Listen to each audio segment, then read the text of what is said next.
Assalamualaikum warahmatullahi wabarakatuh. Bertemu lagi dengan channel CC Karoliane. Kali ini kita akan membahas lagi soal latihan ASN PPPK Guru Penjaskes PJOK untuk SD, SMP, SMA 2021. Oke, langsung saja kita akan berlatih menjawab soal bersama. Nomor 1. Dalam proses pembelajaran, para siswa dihadapkan dengan situasi di mana ia bebas untuk mengumpulkan data, membuat dugaan, hipotesis, mencoba, trial and error, mencari dan menemukan keteraturan, pola, menggeneralisasi atau menyusun rumus beserta bentuk umum, membuktikan benar tidaknya dugaan itu. Hal ini merupakan penerapan teori belajar A. Cybernetik, B. Kognitif, C. Humanistik, D. Behaviorisme, E. Konstruktivisme.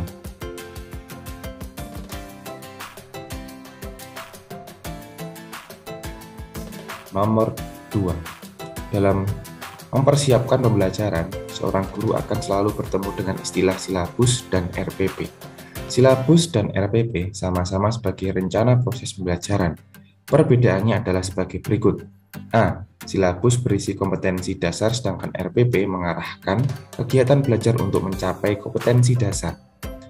B. Silabus bersumber dari standar isi dan standar lulusan, sedangkan RPP bersumber dari standar kompetensi lulusan.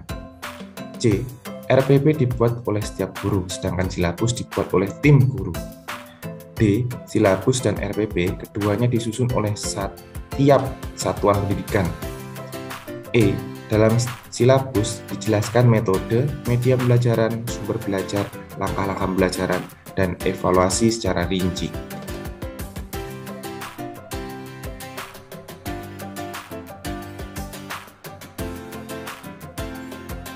Nomor 3. Seorang guru menjumpai kebiasaan belajar yang kurang tepat yang dilakukan oleh salah seorang siswanya sehingga kesulitan dalam mengikuti pembelajaran. Langkah awal yang tepat untuk mengatasi kesulitan belajar demikian yaitu A. Tunjukkan akibat atau dampak kebiasaan belajar yang salah terhadap prestasi belajar. B. Berikan kesempatan kepada siswa untuk mendiskusikan aspirasinya secara rasional. C. Ciptakan iklim sosial yang sehat antara guru dengan siswa dan antara siswa di dalam kelas. D. Susun aturan dan batasan-batasan dalam proses pembelajaran. E. Berikan kesempatan memperoleh pengalaman yang menyenangkan atau memperoleh sukses dalam belajar meskipun prestasinya minimal.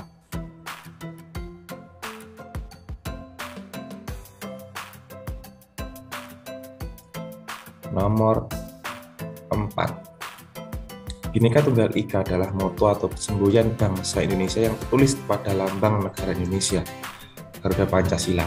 Frasa ini berasal dari bahasa kuno yang artinya berbeda-beda tetapi tetap satu. Diterjemahkan berkata, kata bhinneka berarti beraneka ragam.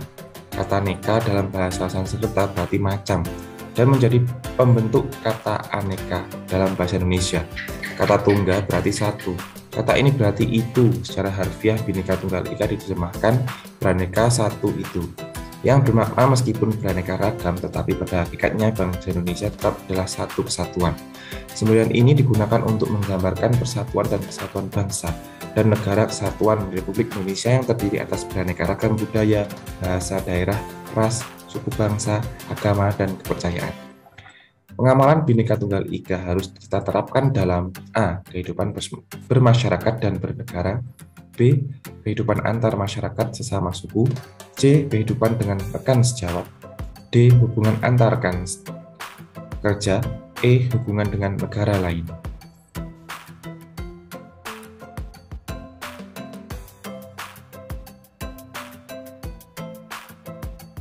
Nomor 5. Kekerasan dalam rumah tangga disingkat KDRT adalah tindakan yang dilakukan di dalam rumah tangga baik oleh suami istri maupun anak yang berdampak buruk terhadap keutuhan fisik, psikis, dan keharmonisan hubungan sesuai dengan termaktub dalam pasal 1 UU Nomor 23 Tahun 2004 tentang penghapusan kekerasan dalam rumah tangga UU PKDRT. Kekerasan dalam rumah tangga adalah penyimpangan sila A ke-1, B ke-2, C ke-3, D keempat, E kelima.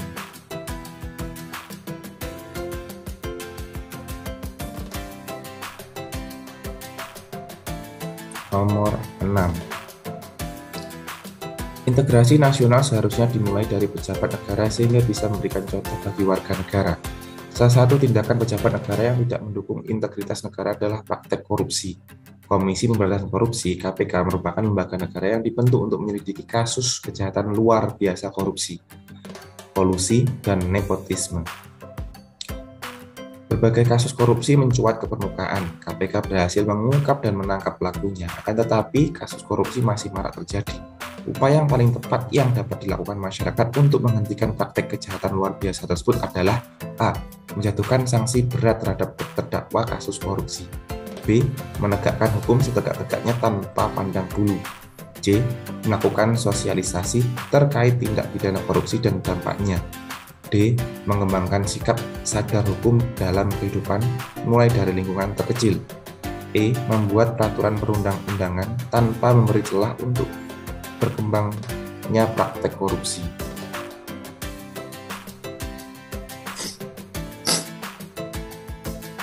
Nomor 7.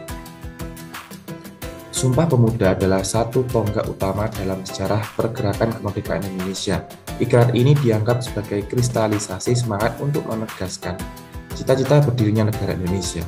Yang dimaksud dengan Sumpah Pemuda adalah keputusan Kongres Pemuda kedua yang diselenggarakan 2 hari, 27–28 Oktober 1928 di Batavia, Jakarta.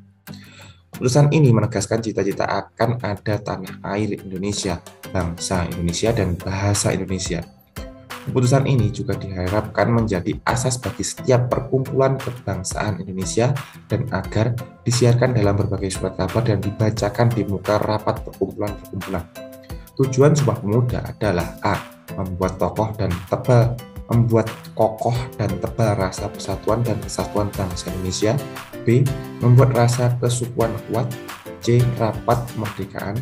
D. Mengajukan petisi ke Belanda. E. Memperkokoh suku Jawa.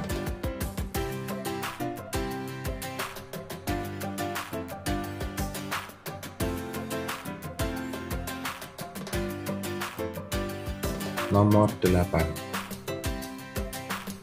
Berikut ini merupakan langkah-langkah pembelajaran dengan model pembelajaran Project Based Learning. 1. Penentuan pertanyaan mendasar. 2. Mendesain perencanaan proyek. 3. Menyusun jadwal (create schedule). 4. Memonitor peserta didik dan kemajuan proyek. 5. Menguji hasil. 6. Mengevaluasi pengalaman. Urutan yang benar dalam langkah-langkah pembelajaran model based learning adalah, silakan dipilih Bapak Ibu Guru, pilihan A, B, C, D, atau E.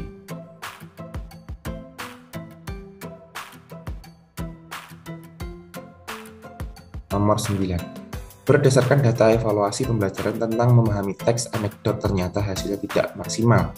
Dari 30 siswa dinyatakan belum tuntas sejumlah 15 orang, sehingga mengikuti program remedial. Sedangkan yang dinyatakan tuntas mengikuti program pengayaan. Kegiatan pengayaan untuk 15 siswa dapat dilakukan oleh guru dengan cara A. Mengadakan pendalaman materi terkait dengan KD tersebut. B. Diberikan bahan ajar berupa modul. C. Digabung dengan siswa yang belum tuntas ikut remedial. D. Melanjutkan materi pada KD selanjutnya. E. Memberi tugas mengerjakan lembar kerja siswa.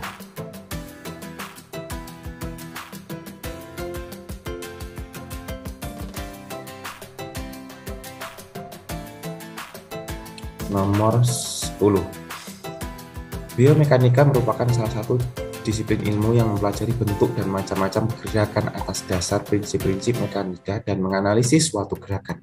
Ketika kalian sedang naik mobil atau kendaraan lainnya, jika mobil yang semula diam, kemudian secara tiba-tiba mobil bergerak, badan kalian akan terdorong ke belakang. Akan tetapi jika semua mobil melaju kencang, kemudian direm mendadak, maka badan kalian akan terdorong ke depan. Peristiwa ini terjadi 16 karena badan kalian berusaha mempertahankan keadaan awalnya, diam atau bergerak. Peristiwa di atas termasuk dalam hukum gerak. A. Hukum Newton. B. Hukum 1 Newton. C. Hukum 2 Newton, D. Hukum 3 Newton, E. Hukum 4 Newton.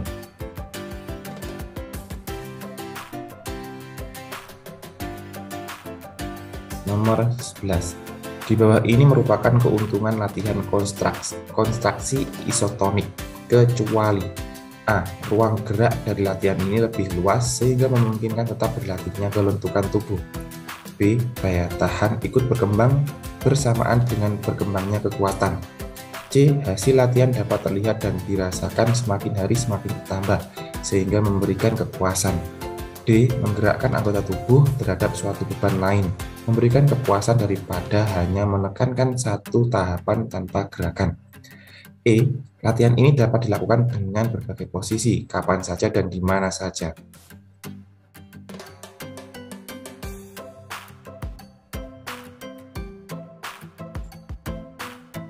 Nomor 12.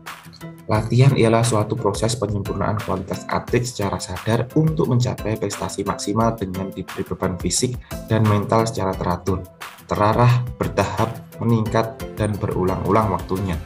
Latihan harus memperhatikan dan memperlakukan atlet sesuai dengan tingkat kemampuan, potensi, karakteristik belajar, dan kekhususan olahraga. Seluruh konsep latihan harus direncanakan sesuai dengan karakteristik fisiologis dan psikologis atlet, sehingga tujuan latihan dapat ditingkatkan secara wajar. Dari keterangan di atas kita dapat menyimpulkan termasuk dalam prinsip latihan: A. Prinsip beban lebih, B. Prinsip spesialisasi, C. Prinsip individual, D. Prinsip menambah beban latihan secara progresif, E. Prinsip partisipasi aktif dalam latihan.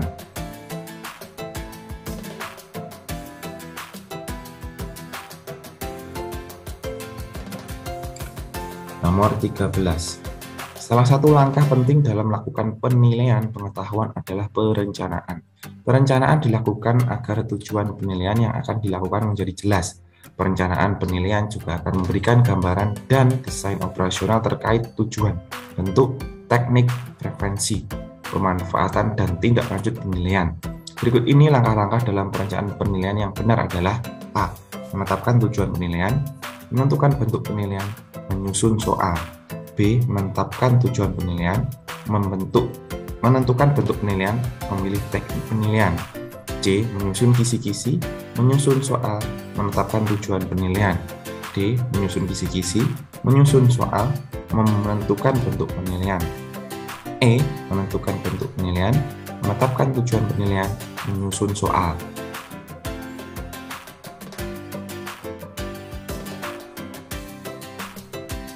Nomor 14. Pancasila sebagai ideologi terbuka harus berorientasi pada masa depan dan mampu melihat semua kemungkinan yang dapat terjadi pada masa sekarang. Berikut ini yang merupakan salah satu unsur ideologi terbuka yang dimiliki oleh Pancasila adalah: A. Dasar yang digunakan adalah keinginan perseorangan. B. Nilai dan cita-cita yang ada berasal dari pribadi bangsa itu sendiri. C. Isinya bisa langsung dilaksanakan tanpa ada penjelasan lebih dalam. D. Merupakan hasil kombinasi dengan kebudayaan lain. E. Bersumber dari budaya dan nilai kehidupan suatu daerah kelompok mayoritas.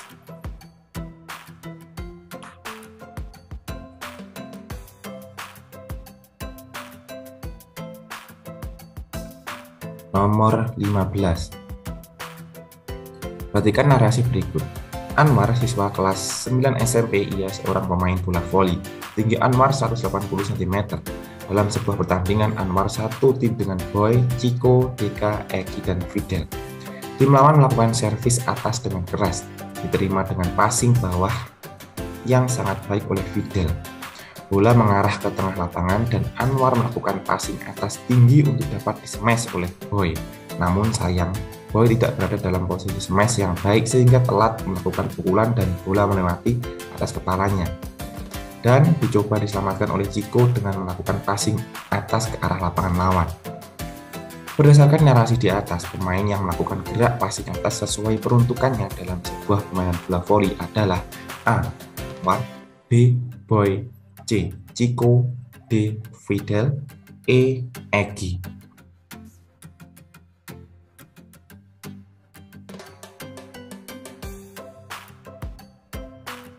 Nomor 16. Berdasarkan narasi pada soal di atas, Chico melakukan passing atas ke arah lapangan lawan. Tujuannya utama adalah A. Menyelamatkan permainan tim, B. Melakukan serangan awal, C. Melakukan gerak tipuan, D. Membantu boy, E. Menipu lawan.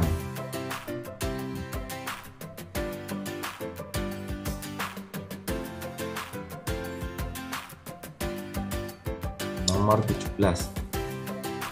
Pak Naryo memberikan suatu ilustrasi dalam pelaksanaan passing bola basket. Siswa diminta untuk mencatat permasalahan yang muncul secara kelompok. Setelah itu, siswa diminta berpikir kritis dengan melakukan brainstorming, berdiskusi secara kelompok, mencari literatur dari berbagai sumber, dan membuat kesimpulan. Hal tersebut merupakan prinsip pembelajaran dengan menggunakan model pembelajaran A. Scientific, B. Project-based learning, C. Problem-based learning, D. Discovery atau inquiry learning, E. Cooperative learning.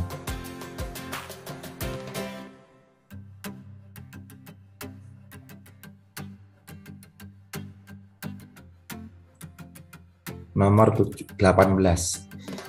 Anggota gerak manusia terdiri atas lengan yang merupakan anggota gerak atas dan dua tungkai yang merupakan anggota gerak bawah.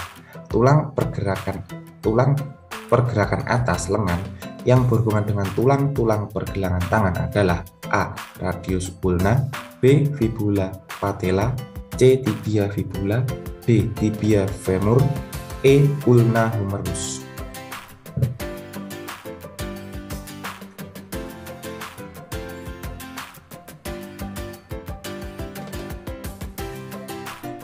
Nomor 19.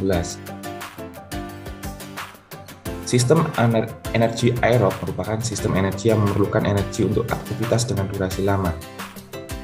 Tiga perubahan yang terjadi pada latihan aerob, terutama pada latihan endurance, antara lain adalah A. Menaikkan oksidasi karbohidrat, B. Sistem asam laktat, C. Sistem fosfagen, D. Kinerja otot skeleton meningkat, E. Bertambahnya aktivitas enzim.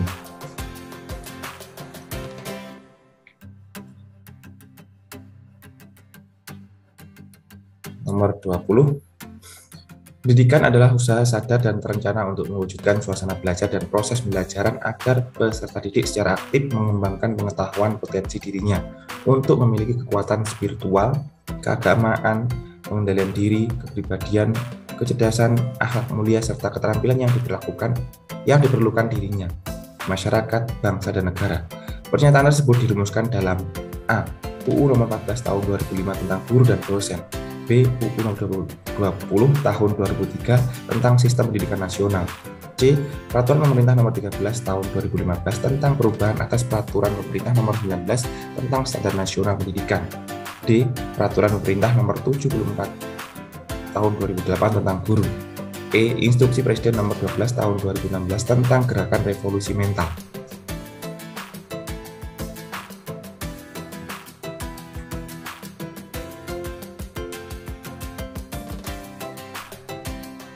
Nomor 21.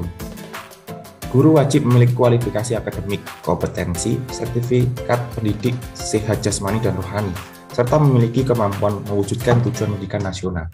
Kompetensi guru menurut UUD guru dan dosen meliputi A. Kompetensi pedagogik, kompetensi pribadian, kompetensi sosial, kompetensi profesional, dan kompetensi personal. B.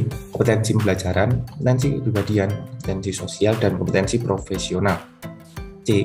Kompetensi pedagogik, kompetensi kepribadian, kompetensi sosial, dan kompetensi keprofesionalan. D. Kompetensi pedagogik, kompetensi kepribadian, kompetensi sosial, dan kompetensi personal. E. Kompetensi pedagogik, kompetensi personal, kompetensi sosial, dan kompetensi kepribadian.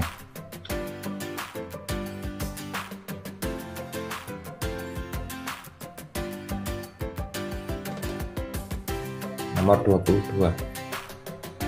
Sekolah Anda pada akhir libur semester mengadakan studi tour ke luar kota selama 3 hari dan Anda menjadi salah satu guru pendamping kegiatan studi tour itu. Sesuai rencana, rombongan studi tour akan tiba kembali ke sekolah pada hari Minggu sore pukul 5. Karena hari Senin adalah hari pertama masuk sekolah. Tetapi karena sesuatu dan lain hal, rombongan baru tiba kembali ke sekolah hari Senin pukul 3 pagi. Beberapa guru berencana untuk izin tidak masuk pada hari pertama karena kelelahan. Apa yang Anda lakukan? A. Tetap masuk sekolah meskipun tidak seharian penuh, sebagaimana hari-hari biasa. B. Tetap masuk sekolah sebagaimana hari biasa, meskipun banyak guru yang izin. C. Menyarankan kepada para guru yang berencana tidak masuk untuk tetap masuk sekolah. D. Menyampaikan kepada kepala sekolah agar menghimbau para guru untuk tetap masuk sekolah. E. Menyarankan kepada peserta didik yang ikut studi tour untuk tetap masuk sekolah.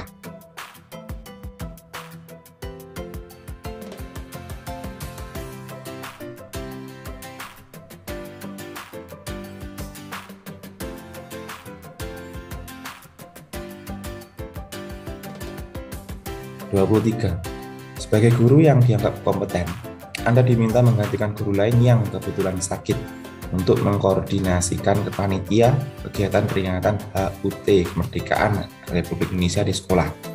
Yang akan Anda lakukan atas permintaan ini adalah A. Mengkoordinasikan dan bersinergi dengan pihak-pihak yang terlibat dalam kepanitiaan yang disusun sebelumnya. B. Menerima tugas itu dan menjalankannya setelah selesai mengerjakan tugas-tugas lain yang telah datang terlebih dahulu. C. Walaupun dengan berat hati akan bekerja dan menjalankan tugas itu apa adanya. B. Merombak dengan kepanitiaan baru yang Anda pilih sendiri karena Anda percaya akan kompetensinya yang baik. E. Menolak penunjukan tersebut karena bukan tugas yang seharusnya dilakukan.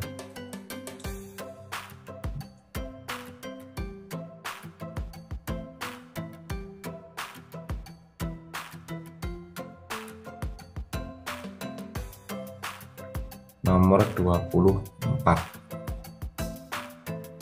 V adalah siswa yang pendiam dan memiliki prestasi akademik yang rendah, namun memiliki bakat yang sangat baik dalam bidang seni tari. Sebagai guru, saya menghadapi siswa seperti V dengan A. Membiarkan saja karena masing-masing siswa akan berkembang dengan sendirinya. B. Memberikan pekerjaan rumah yang lebih dari yang lain untuk meningkatkan prestasi akademik. C. Memberitahuan kepada orang tua untuk memberikan les tambahan agar prestasi akademiknya meningkat. D. Memberitahu orang tuanya tentang keadaan sebenarnya dan menjelaskan kepada V bahwa menari bukan hal yang diperhitungkan untuk keberhasilan di sekolah. Atau E. Membimbing V untuk meningkatkan prestasi akademiknya, disertai memfasilitasi bakat menari agar berkembang secara optimal.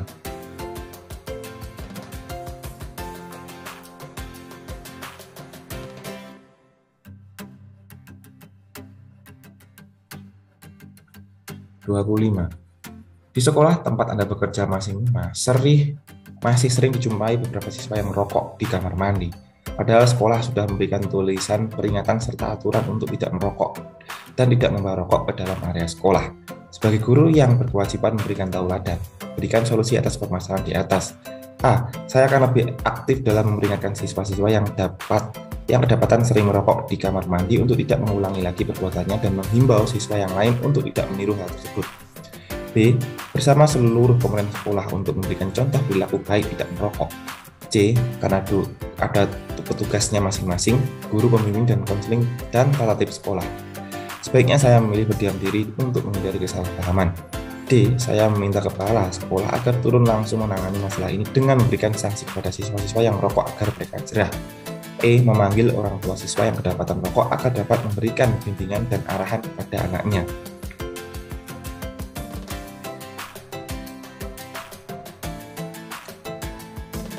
Baik Bapak Ibu, sampai di sini soalnya 25 soal sudah kita kerjakan latihannya. Nah, untuk Bapak Ibu yang ingin mencoba latihan soal ini, akan ada Google Formulir yang sudah saya buat di deskripsi video ini. Silakan Bapak Ibu kerjakan dan silakan Bapak Ibu koreksi mana yang kurang benar. Oke. Untuk kunci jawabannya akan saya berikan di link yang saya taruh di deskripsi ya, beserta soalnya. Baik Bapak Ibu, semoga bermanfaat. Sampai jumpa di video selanjutnya. Saya akhiri. Assalamualaikum warahmatullahi wabarakatuh.